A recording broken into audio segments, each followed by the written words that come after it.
Everyone, কেমন আছেন সবাই? আমি সারা ফ্রম ডিলাইটফুল হাইলাইটস। আজকে সুন্দর রোদ, তাই রোদ দেখে আমি একটু বাইরে এসেছি। এটা আমাদের অ্যাপার্টমেন্ট, আমাদের সেই এয়ারবিএনবি। আজকের ব্লগটা মূলত হবে কিচেনে। তার আগে ভাবলাম একটু বাইরে রোদে আসি। চলুন তাহলে সবাই আমরা কিচেনে চলে যাই। এটা বেসমেন্ট, কিন্তু কত রোদ এখানে, বেশ আলো আছে।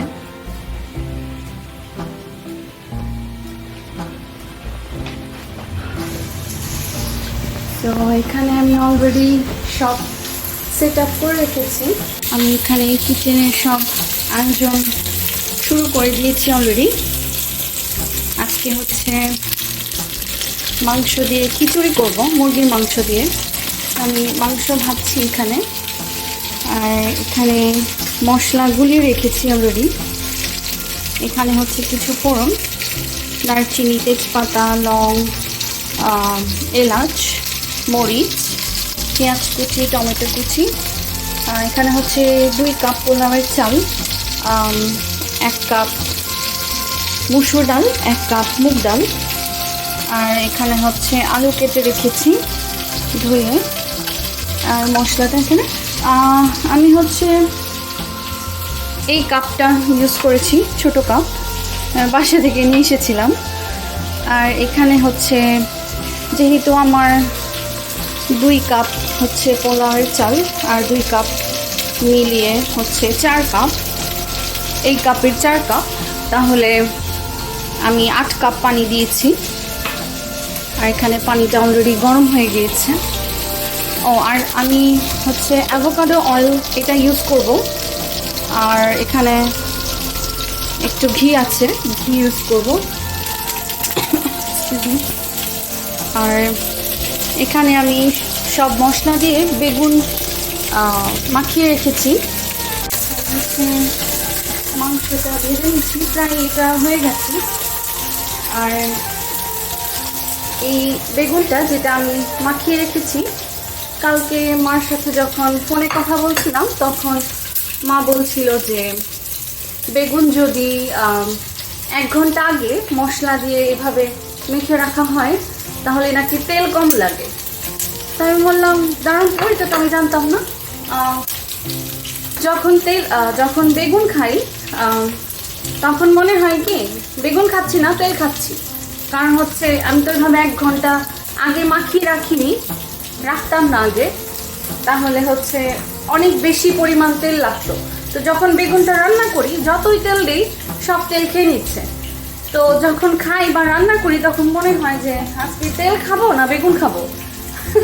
দেখি আজকে প্রথমবার আমি এটা করবো, যে 1 ঘন্টা মাখিয়ে রাখছি, দেখি তেল কেমন লাগে।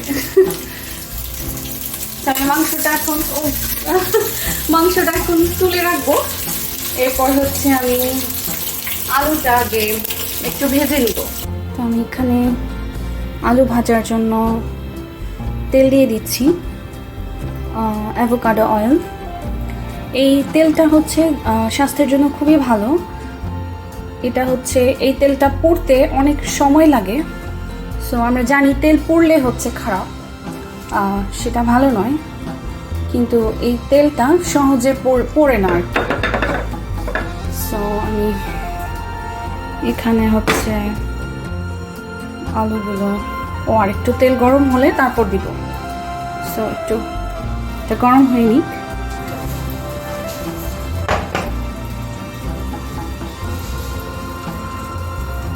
আর কিছু কি এগিয়ে রাখা যায়?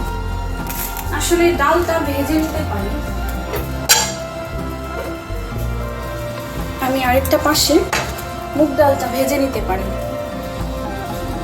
সো এখানে হচ্ছে ওই ছোট কাপটার 1 কাপ মুগ ডাল আছে। এটা আমি বাসা থেকে নিয়ে এসেছিলাম।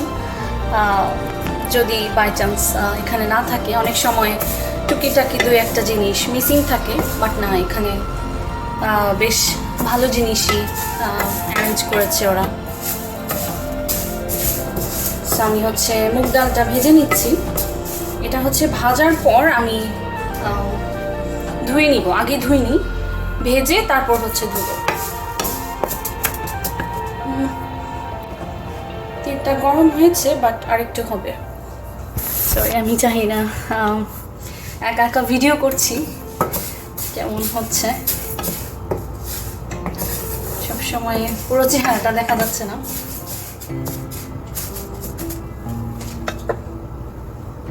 আই থিঙ্ক ইটস ডান। তাহলে আলুগুলো ভেজে নিই।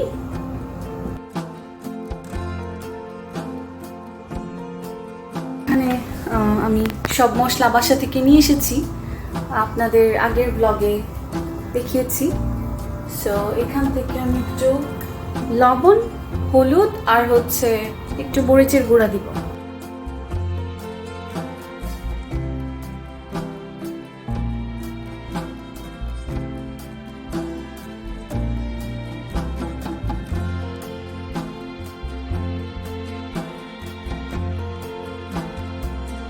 তো এখানে আলু ভাজা হচ্ছে, আর এই পাশে আমি হচ্ছে মুগ ডালটা ভেজে নিচ্ছি। যখন মুগ ডালটা একটু হালকা স্মেল আর একটু কালার আসবে, তখন এটা ডান, তখন এটা হয়ে যাবে আর কি।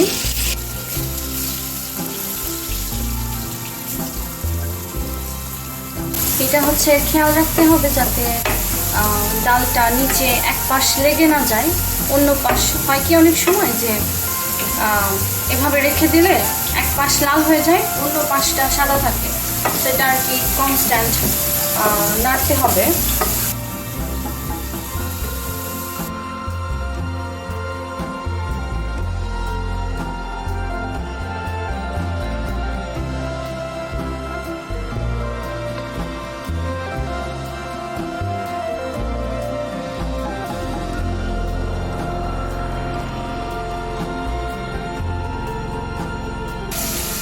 আমি আলুগুলো হচ্ছে তুলে নিচ্ছি।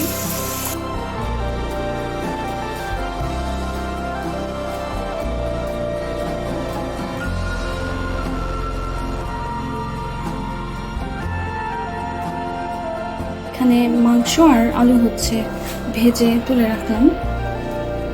তো আমার হচ্ছে ডালটা ভাজা হয়ে গিয়েছে, এখন আমি ধুয়ে নিব।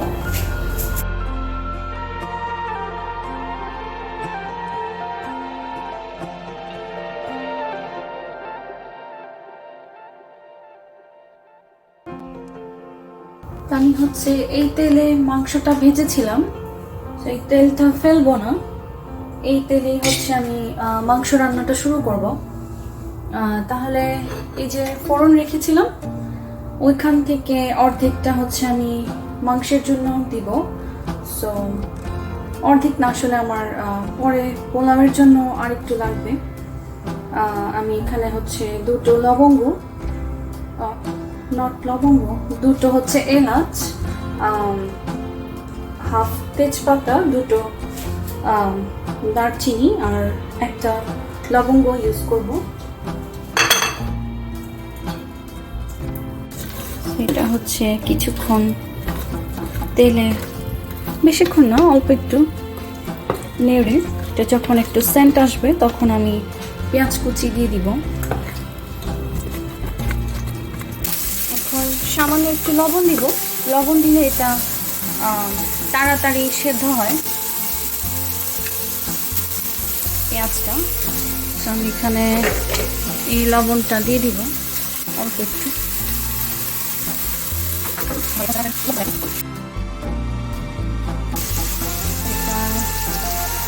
এখানে আসলে আমি টমেটো দিয়ে দিতে পারি সাথে, কোনো ব্যাপার না, অনেকে মশলার সাথেও দেয়, আমি এখানে একসাথেই দিয়ে নিই। তো এটা একটু মজে গেলে তখন আমি হচ্ছে এই গুলিয়ে রাখা মশলাটা দিয়ে দিব। তো এই মশলা আমি কী কী ইউজ করেছি বলে দিই, তেমন কিছুই না, জাস্ট বেসিক মশলা। এখানে হচ্ছে হলুদ গুঁড়ো, মরিচ গুঁড়ো, ধনিয়া গুঁড়ো, জিরে গুঁড়ো, গরম মশলা গুঁড়ো, লবণ আর হচ্ছে সামান্য আদা রসুন। আর মাংসটা আমি আগে আগে থেকে মাখিয়ে রেখেছিলাম মশলা দিয়ে, ওই একই মশলা এটার সাথে আমি একটু অ্যাড করেছিলাম হচ্ছে এইটা তন্দুরি মশলা, দেশি তন্দুরি মশলা। এটা আমি ইন্ডিয়ান দোকান থেকে কিনেছিলাম। আর মিট মশলাও আমি ইউজ করি, বাট আজকে করিনি। আর সামান্য একটু পাপরিকা ওই মাংসে হচ্ছে আমি মিক্স করে রেখেছিলাম। তো এই তো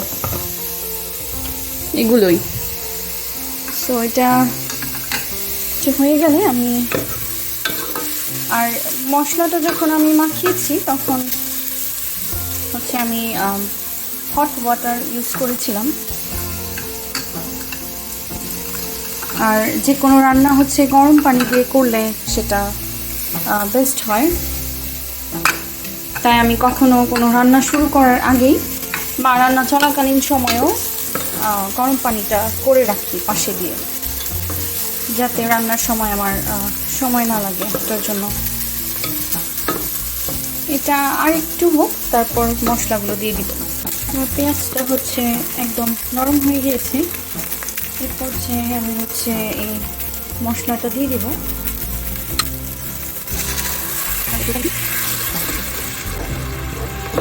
এটা ভালো মতো কষা হয়ে গেলে তারপর হচ্ছে আমি, কষা হয়ে গেলে হচ্ছে আমি এই মাংসটা দিয়ে আর একটু কষাবো। আমার মশলা কষানো প্রায় হয়ে গেছে। তো তেল যখন এরকম উপরে উঠে আসবে তখন হচ্ছে এটা হয়ে গেছে কষানো। আমি এখন হচ্ছে মাংসগুলো দিয়ে দিব। মাংসগুলো দিয়ে কষিয়ে নিব। আর একটু পানি দিয়ে নিব। আমি এখানে সামান্য একটু গরম পানি দিলাম, যাতে এটা ভালো করে মশলা এবং মাংসর সাথে ভালো করে কষানো যায়। আর মাংসটা হচ্ছে একটু কষানো হলে আমি আলু দিয়ে আর একটু কষাবো। যদিও আলুটা ভাজা, বাট আমার ওইভাবে ভালো লাগে। একটু এখন ঢেকে দিব। একটু পরপর উল্টে পাল্টে এটা ভালো করে কষিয়ে নিব। আমি হচ্ছে মাংসটা উল্টে পাল্টে এরকম করে একটু কষিয়ে নিচ্ছি। আর আমি অল্প একটুটুক গরম পানি নিয়েছিলাম, তাই এখানে এটা হচ্ছে পোলাও না, মানে চালটার জন্য গরম করেছি। খিচুড়িতে যে আলাদা চালটা রান্না করব, তাই ওখানে আর একটু দিয়ে দিলাম যতটুকু নিয়েছিলাম। তো এটা একটু কষে গেলে আমি আলুগুলো দিব। এখানে প্রায় মাংসটা কষানো হয়ে গেছে, আমি এখন আলুগুলো দিয়ে দিব। আর খুব বেশি নরম করব না মাংসটা, খুব বেশি কষাবো না এখানে, কারণ হচ্ছে পরে খিচুড়ির সাথেও এটা দিব, তো তখনও এটা আর একটু নরম হবে। তো আমি অনেকক্ষণ এখানে বেশি নাড়াচাড়া করব না, এখানে হালকা একটু কষিয়ে আমি এটা নামিয়ে রাখবো। তারপর হচ্ছে পরে চালের সাথে মিলিয়ে দিব। এটা অল্প ছোট 1 কাপের মতো পানি দিব। আমি যে কাপটাতে মশলা গুলিয়েছিলাম, ছোট কাপ। তো এটাতে হচ্ছে হালকা একটু কষিয়ে, এটা তেমন পানি নয়, এখানে মাংসগুলো ডুবেও নাই। তো এটা কষানো হয়ে গেলে আমি নামিয়ে রাখবো। হচ্ছে মাংসটা নামিয়ে নিয়েছি এরকম কষা কষা মধ্যে। আর এখানে আমি এখন পোলাওটা রান্না করব। সো একটু ঘি ইউজ করব, ঘি দিয়ে এটা করব। আর একটু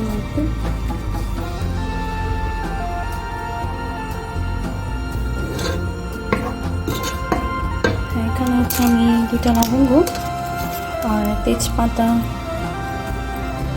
একটা দারুচিনি আর আরেকটা এলাচ দিব। একটা দিয়েছি, আরেকটা দিব।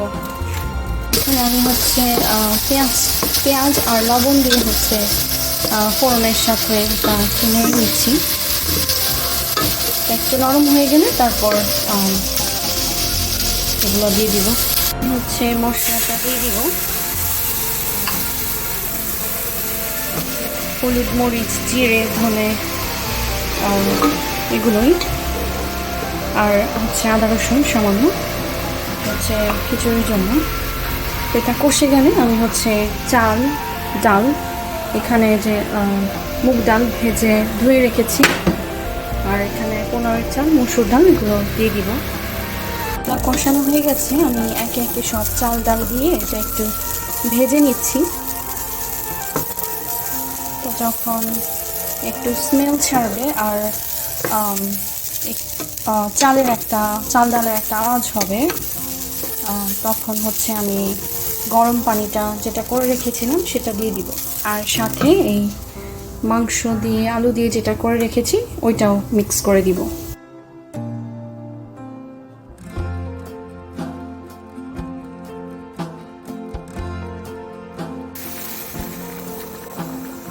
এখন হচ্ছে আমি চুলার আঁচ মিডিয়াম করে দিব,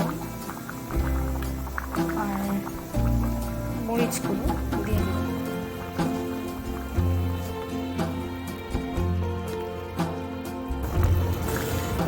সুন্দর একটা স্মেল দিচ্ছে। আসলে যখন চালগুলো ভাজছিলাম, চাল ডাল, তখনই সুন্দর একটা স্মেল আসছিল।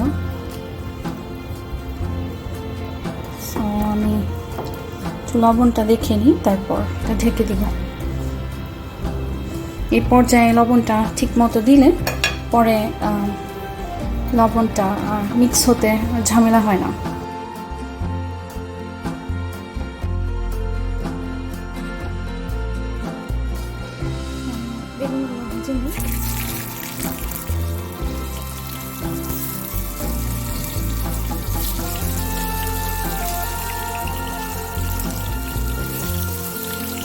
এদিকে আমার খিচুড়িটা প্রায় হয়ে গিয়েছে, পুরোপুরি হয়নি। তো আজকে মায়ের কথা মতো এটা মেখে রেখে দিয়েছি ঘন্টাখানেক। তো আশা করছি আজকে তেল আমার একটু পরপর দিতে হবে না। তো অবাক করা কাণ্ড, আজকে একবারও তেল দিইনি। তো সত্যি কাজ করে। আর এখনো এগুলো ভাজতে হবে। আর এইদিকে হচ্ছে আমার খিচুড়িটা হয়ে গিয়েছে। আমি মাঝখানে একবার দেখেছিলাম, নেড়ে চেড়ে দিয়েছিলাম। সো ঠিক তো আমার আলু দিয়ে মাংস দিয়ে খিচুড়ি এটা হচ্ছে নামিয়ে রাখলে একটু পর আরও ঝরঝরা লাগবে। এখন যতটুকু দেখা যাচ্ছে, এই বেগুনগুলো হতে থাক। আর এটা হচ্ছে আমার বেগুন ভাজা আর দিয়ে মুরগির মাংস দিয়ে খিচুড়ি। আর এদিকে ভাবলাম আর একটা জিনিস দেখিয়ে দিই। সো দেশে অনেকে আমাকে, আমার রিলেটিভস জিজ্ঞাসা করেছিলেন যে আমরা ডিশ ওয়াশারে কীভাবে থালাবাটি ধুই, এটা কীভাবে কাজ করে। তেমন কিছুই না, সিম্পল। সো আমার হাতে একটা সাবান আছে, এটা হচ্ছে এই ডিশ ওয়াশারে আমরা ইউজ করি। সো এটা এখানে দিয়ে দিব, তারপর এই স্লটে দিয়ে দিলে এটা হচ্ছে এভাবে আটকিয়ে দিব। তারপর আর এই স্লটে থালাবাটি দিয়ে দিয়েছি। এখানে হচ্ছে স্পুন, নাইফ এগুলো আছে। আর নিচের স্লটে হচ্ছে বড় হাঁড়ি দেই, বাট আজকে ওরকম বড় হাঁড়ি নেই, আমি রান্না করছি ওখানে। আর এখানে হচ্ছে পাওয়ার, অনেকেরটা এখানে থাকে। সেখানে আমি যদি পাওয়ার বাটন প্রেস করি, সেখানে অটো সেটিংস দেওয়া আছে। সো এটা হচ্ছে আমি নর্মাল সেটিংয়ে দিচ্ছি। যদি হ্যাভি লোড থাকে বা বেশি ময়লা থাকে, মেবি এরকম, তখন হচ্ছে এটা দিব। সো আমি নর্মাল টেম্পারেচার আর এই অপশনগুলো অটো দেওয়া ছিল, সেইভাবেই আমি রাখবো। আর এখানে হচ্ছে আমি স্টার্টে প্রেস করব, অ্যান্ড দেন এটা লাগিয়ে দিব। এটার কাজ শুরু করে দিয়েছে। তো আওয়াজ শোনা যাচ্ছে নিশ্চয়ই। সো এটা এটার মতো হতে থাকবে অনেকক্ষণ পর।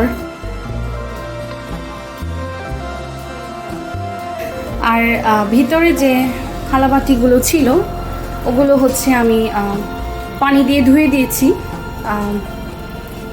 অনেকে আছে যে এইভাবে ধোয়ে না, এমনিতেই দিয়ে দেয়, ওইটাও হয়, বাট আমার ওইভাবে ভালো লাগে না, তো আমি একটু ধুয়ে তারপর দিই। আর এদিকে আমার বেগুনগুলো হচ্ছে। বাট হ্যাঁ, এটা আমি আজকে খুবই ইমপ্রেস যে ওই একবার যে তেল দিয়েছি ওটাতেই হয়ে গেছে, আমি আর কোনো তেল দিইনি। তাহলে আজকের ব্লগটা এই পর্যন্তই। ভালো লাগলে একটা লাইক করে দেবেন আর চ্যানেলটিকে প্লিজ সাবস্ক্রাইব করবেন। Thanks for watching delightful highlights. Love from Alex and Sara. Bye by.